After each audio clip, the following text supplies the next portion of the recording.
Les Congolais commencent à célébrer le week-end pascal alors que 5 concurrents malheureux appellent le peuple à contester la réélection du président Sassou Nguesso par les voies légales et pacifiques. Nous voulons la paix, qu'on laisse le président commander. C'est sûr et certain qu'il ne va pas rester là éternellement. Il y aura un jour, un autre président aussi passera. Nous vivons des moments un peu difficiles, vous voyez, où il y a d'un côté la victoire d'un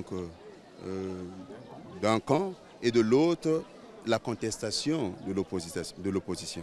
Et donc le climat n'est pas du tout serein. Mais en tant que Congolais, je pense que nous avons à dépasser un peu tous ces clivages-là. Soulignons que la candidature de Sassou Nguesso, né en 1943, a été rendue possible après un récent changement de constitution qualifié de coup d'État constitutionnel par les détracteurs du président sortant.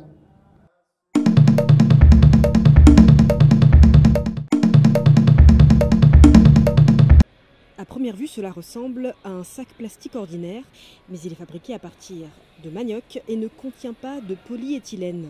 Selon ses constructeurs, ce sac n'aurait besoin que de 3 à 6 mois pour se décomposer, contre une centaine d'années pour la version plastique. C'est vrai que ces sachets en fécule de manioc sont plus chers à l'achat par rapport aux sachets plastiques, mais leur utilisation permet la protection de l'environnement. Un paquet de 50 de ces sachets coûte environ 7 €. Les sacs en plastique normaux sont presque 5 fois moins chers. Mais le gouvernement malgache a en partie interdit leur vente depuis le 1er octobre face aux dégâts environnementaux. Canalisation bouchée, dégradation des paysages, menace de certains écosystèmes. Avec cette interdiction, le nombre de commandes de sacs en fécule de manioc a augmenté auprès du fabricant, une entreprise malgache. Pour le moment, Cassiplas s'est basé sur Madagascar et le marché local. Mais d'ici peu, on va exporter vers l'île Maurice, vers l'Afrique du Sud et beaucoup de pays en Afrique qui n'utilisent plus les sachets en plastique. Il y a aussi les marchés en Asie, puisque ça commence aussi en Asie, l'interdiction des sachets en plastique. Pour son activité, l'entreprise doit importer la fécule de manioc qui n'est pas produite à Madagascar. L'année dernière, elle affirme avoir fabriqué 40 tonnes de ces sacs. Elle espère multiplier sa production pour atteindre les 360 tonnes en 2016 et voir son invention traverser les océans.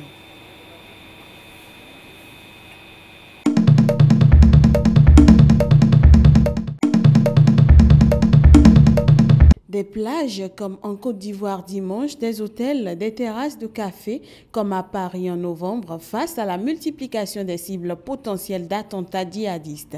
Il faut améliorer la rapidité des forces d'intervention car selon des spécialistes, rien ne garantira jamais la sécurité. On a le sentiment que aucun pays finalement n'est à l'abri dans la région mais aussi finalement partout dans le monde. Et on a l'impression qu'il n'y a pas de parade définitive à ce type d'attaque. Mais je pense que lorsqu'on considère par exemple les pays de la région, il y a quand même des efforts qui sont faits.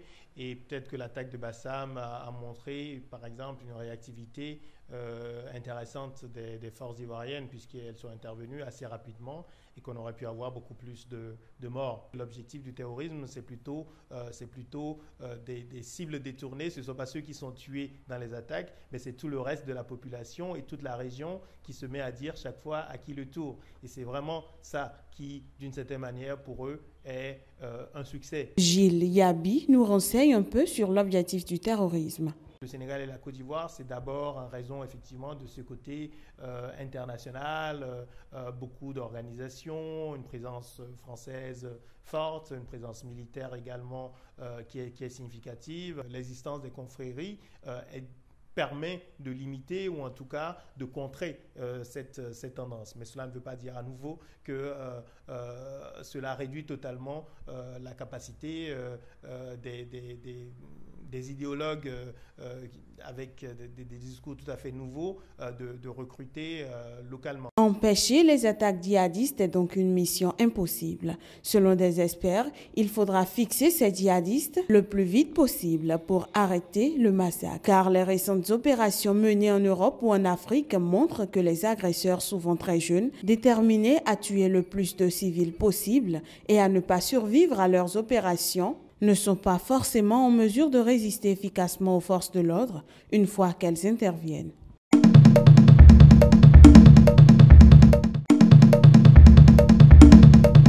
Le climat est tendu et les gens sont fatigués. Dans un café de Tripoli, Abou Erhab exprime son inquiétude quant à la volonté du gouvernement d'union nationale de s'installer dans la capitale libyenne. C'est tendu et les gens sont fatigués. Il n'y a pas de salaire ni d'argent.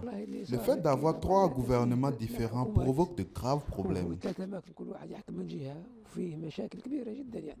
Ce gouvernement d'union est censé mettre fin au conflit qui oppose les autorités de Tripoli. Face à cette volonté de ce gouvernement de s'installer à Tripoli, les Tripolitains s'interrogent sur la façon dont ils pourraient entrer dans une ville qui ne compte qu'un seul aéroport contrôlé par des autorités qui ne veulent pas de lui. Il n'y aura ni vainqueur ni vaincu si nous retournons à une légitimité constitutionnelle. Le gouvernement de facto n'est pas prêt à consentir aux demandes de la population. C'est un gouvernement imposé par des forces externes et les puissances occidentales. Le spectre des combats meurtriers qui avait permis en août 2014 à Fardja Libya de chasser les autorités reconnues alors par la communauté internationale plane encore sur Tripoli.